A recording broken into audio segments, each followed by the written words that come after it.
Hi guys, welcome back. तो इस series के थ्रू हम बिजनेस इकोनॉमिक्स की वेरियस कॉन्सेप्ट्स डिस्कस कर रहे हैं जो आपकी सीए फाउंडेशन पेपर 4 के लिए रेलेवेंट है।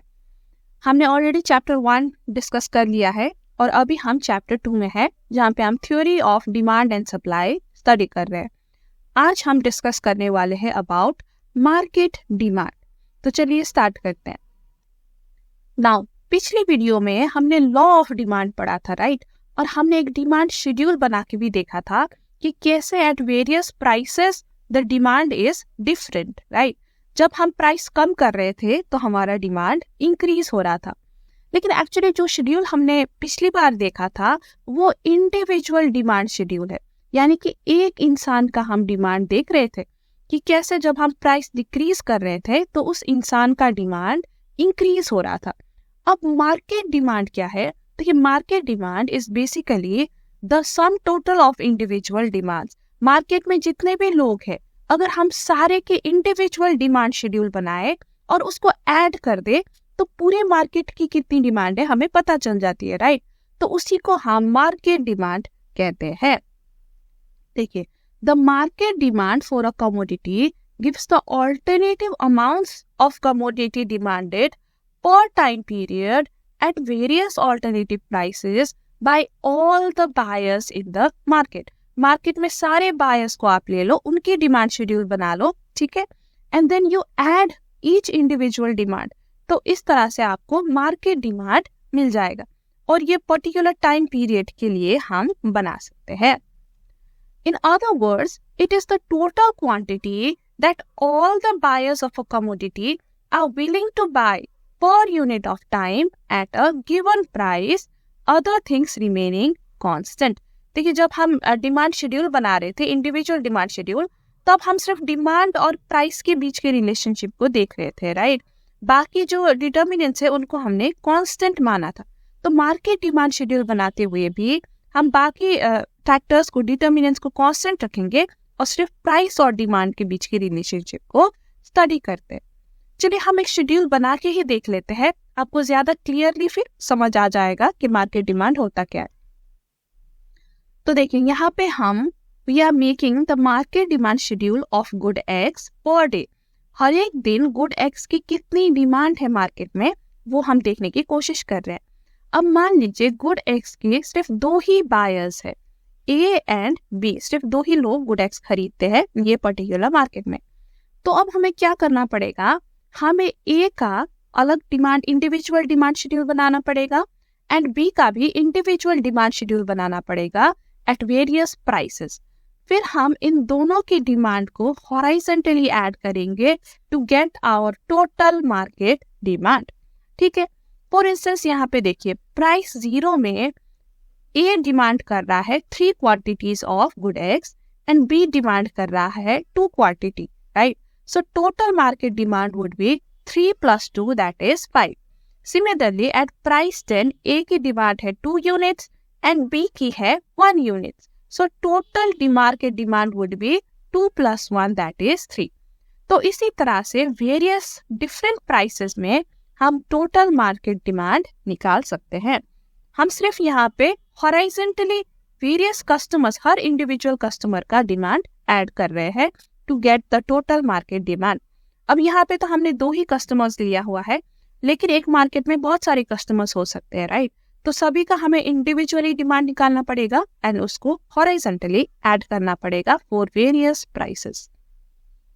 ओके, तो यहाँ पे आप देख सकते हो कि देखिए, जो मार्केट डिमांड है उसका भी प्राइस के साथ इनवर्स रिलेशनशिप यहाँ पे आपको दिख रहा है, राइट?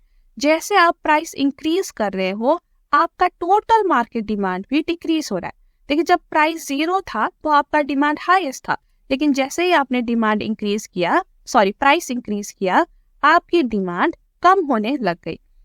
तो इसका ये मतलब है कि इंडिविजुअल डिमांड कर्व जैसे बिहेव करते हैं, टोटल मार्केट डिमांड कर्व भी वैसा ही बिहेव करता है। इंडिविजुअल में भी इनवर्स रिलेशनशिप होता था, right?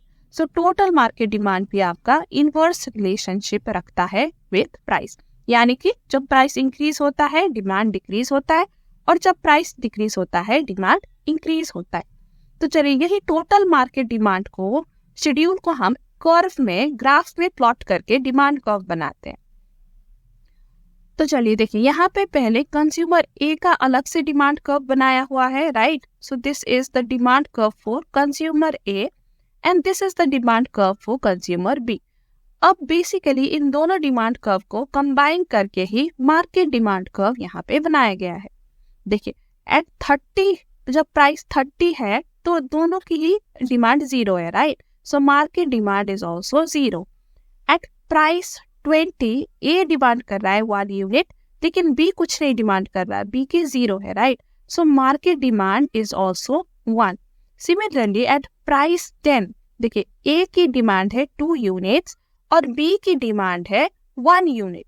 So at price 10 market demand is 3। Similarly 0 price में ए की डिमांड है 3 एंड बी की 2, सो market demand would be here 5। तो बेसिकली इन दोनों को मिला के, दोनों कर्व को कंबाइन करके ही हम मार्केट डिमांड कर्व यहाँ पे बना रहे हैं। So this was easy to understand, right. कुछ इतना मुश्किल नहीं था। Now let's look at a few things about market demand curve. Now there are certain points about market demand schedule जो आपको पता होनी चाहिए, तो एक एक करके हम देख लेते हैं। चलिए, the market demand curve for good eggs represents the quantities of good eggs demanded by all buyers in the market for good eggs।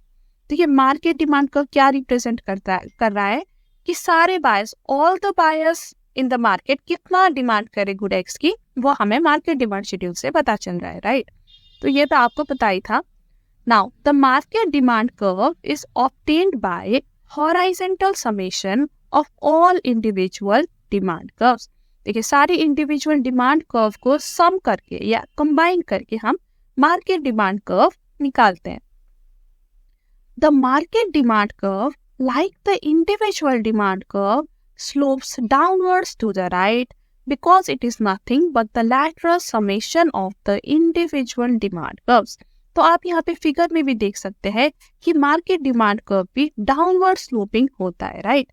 क्योंकि देखिए market demand curve basically individual demand curve की समेशन ही तो है, उसकी lateral summation है, right, या horizontal summation आप कह सकते हो। तो जैसा इंडिविजुअल डिमांड कर्व बिहेव करेगा, मार्केट डिमांड कर्व भी वैसा ही बिहेव करेगा।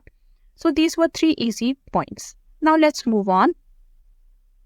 Now moving on to the last topic of the day, that is linear demand function.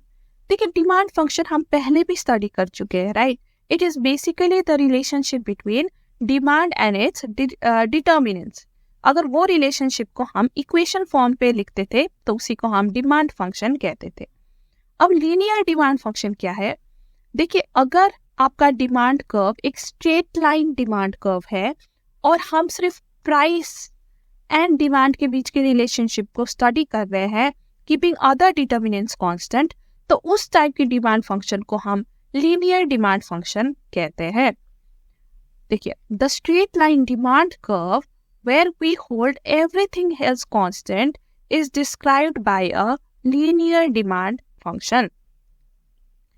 We can write a demand function. Linear demand function को हम कैसे लिख सकते हैं? We can write it as Q, that is the quantity demanded, is equals to A minus BP, where A is the vertical intercept and B is the slope। अब vertical intercept क्या है, slope क्या है, अभी हम जानते हैं। अब पहले तो ये देखना है कि ये आया कहाँ से। ये Q is equals to A minus BP, what is this? देखिए आपने क्लास 9 या 10 में जब आप मैथ्स पढ़ रहे थे तो आपने ये भी पढ़ा होगा कि स्ट्रेट लाइन का इक्वेशन क्या होता है। देखिए आपने पढ़ा होगा कि स्ट्रेट लाइन का इक्वेशन होता है mx प्लस c, राइट, जहाँ पे m होता था slope of the straight line and c होता था आपका y इंटरसेप्ट, या फिर इसको हम वर्टिकल इंटरसेप्ट भी कहते हैं, ठीक है। तो इस तरह से हम कोई भी स्ट्रेट लाइन की इक्वेशन निकाल सकते थे। अब देखिए ये लीनियर डिमांड कर्व जो है वो भी स्ट्रेट लाइन ही तो है। जब आपका डिमांड कुछ इस तरह से स्ट्रेट लाइन में स्लोप करता है, ठीक है, तो ये भी तो एक स्ट्रेट लाइन ही है, राइट। तो इसकी हमें इक्वेशन निकालने के लिए we can use this formula, the formula for straight line. अब इसी फॉर्मूला में थोड़ा सा मॉडिफाई करके हमने ये ऊपर वाला फॉर्मूला निकाला हुआ है। देखिए y बेसिकली वो चीज है जो हमें निकालनी है, राइट? तो डिमांड के केस में हमें क्वांटिटी डिमांडेड निकालनी है। So we replace y by q that represents quantity demanded. और फिर हम क्या करेंगे, m आपका स्लोप है, राइट? तो डिमांड में हम m की जगह स्लोप को b से रिप्रेजेंट करते हैं। अब हमें ये भी पता है कि स्ट्रेट लाइन डिमांड कर्व जो डाउनवर्ड स्लोप कर रही है उसकी स्लोप नेगेटिव होती है, right? So your slope would be minus b, okay? और x, बेसिकली x वो चीज है जो हम चेंज कर रहे हैं टू फाइंड y। तो देखिए हम डिमांड में हम प्राइस को चेंज कर रहे हैं, राइट? और हम देख रहे हैं कि क्वांटिटी डिमांडेड कितनी निकल रही है। सो x की जगह मैंने p लिख दिया which is the price, and जो आपका वर्टिकल इंटरसेप्ट है या y इंटरसेप्ट है उसको हम a लिखते हैं डिमांड में। अब देखिए वर्टिकल इंटरसेप्ट क्या है पहले तो वो भी हम समझ लेते हैं। ये आपका ग्राफ हो गया और ये आपका डिमांड कर्व हो गया, राइट? अब ये पॉइंट में जहां पे आपकी x कोऑर्डिनेट 0 है और there is only y coordinate, मान लीजिए ये 0.5 है, ठीक है? सो y की जगह हम यहाँ पे 5 भी लिख सकते हैं। सो एट दिस पॉइंट देखिए आपकी जो x, ये y एक्सिस हो गया, ये x एक्सिस हो गया, ठीक है? तो x कोऑर्डिनेट आपकी 0 है and you have y coordinate only. इस पॉइंट को हम y इंटरसेप्ट कहते हैं। बेसिकली ये वो प्राइस है जहां पे आपकी क्वांटिटी डिमांडेड 0 होती है, राइट? ये पॉइंट में अगर आप देखो सो y एक्सिस हमारा डिमांड में प्राइस रिप्रेजेंट करता है and x axis quantity demanded, right? अब यहाँ पे आप देख सकते हो अगर आपका डिमांड कर्व y एक्सिस को टच कर रहा है एट 0.5, तो इसका ये मतलब है कि एट प्राइस 5 आपकी क्वांटिटी डिमांडेड 0 है। सो वर्टिकल इंटरसेप्ट बेसिकली वो प्राइस रिप्रेजेंट करता है जहां पे आपकी क्वांटिटी डिमांडेड इज 0, ठीक है? अगर हमें मैथ्स की भाषा में कहना पड़े तो ये वो पॉइंट है जहां पे आपकी x कोऑर्डिनेट 0 होती है और आपके सिर्फ y कोऑर्डिनेट उस पॉइंट में होती है। ओके, सो ये जो वर्टिकल इंटरसेप्ट है इसको हम डिमांड में, थ्योरी ऑफ डिमांड में we represent it by a। तो देखिए आपका इक्वेशन बन ही गया, राइट? इसको हम अब a माइनस bp करके लिख सकते हैं, राइट? हमने बस इसको इस तरफ ट्रांसफर कर दिया। सो इस तरह से हमें अपना लीनियर डिमांड कर्व का इक्वेशन मिल जाता है। नाउ यूजिंग दिस इक्वेशन हम यहाँ पे प्राइस को चेंज करके वेरियस क्वांटिटी डिमांड निकाल सकते हैं। सो यू अंडरस्टूड कैसे ये इक्वेशन आया, राइट? एक एग्जांपल भी हम लेके देख लेते हैं। देखिए फॉर एग्जांपल आपका इक्वेशन हो सकता है Q is equals to 100 minus 2P, जहाँ पे आपका 100 क्या है, 100 represents basically A that is vertical intercept और -2 ये है आपका स्लोप दैट इज B, राइट? तो अगर आपको ये पता है, आपको A एंड B की वैल्यूज पता है, तो यू कैन चेंज प्राइसेस। आप डिफरेंट प्राइसेस यहाँ पे डाल सकते हो and you can find out your quantity demanded.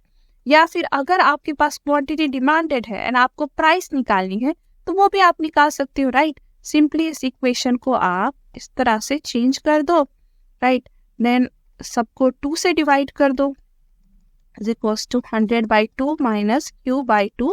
So this would be price is equals to 50 minus Q by 2. Now what do you do? आप बस Q की value डालो यहाँ पे और आपको प्राइस पता चल जाएगी, राइट? तो ये आपके बुक में भी इस तरह से दिया हुआ है।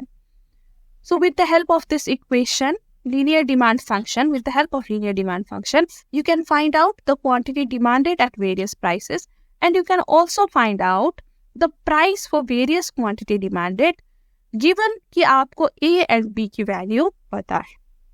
So this was all about linear demand function. So with this we've come to the end of the video. अगर आपको वीडियो यूजफुल लगी हो तो लाइक एंड शेयर जरूर करिएगा एंड चैनल को सब्सक्राइब भी करिएगा क्योंकि we will be back with another video soon. तो मिलते हैं जल्दी, तब तक के लिए bye bye and take care.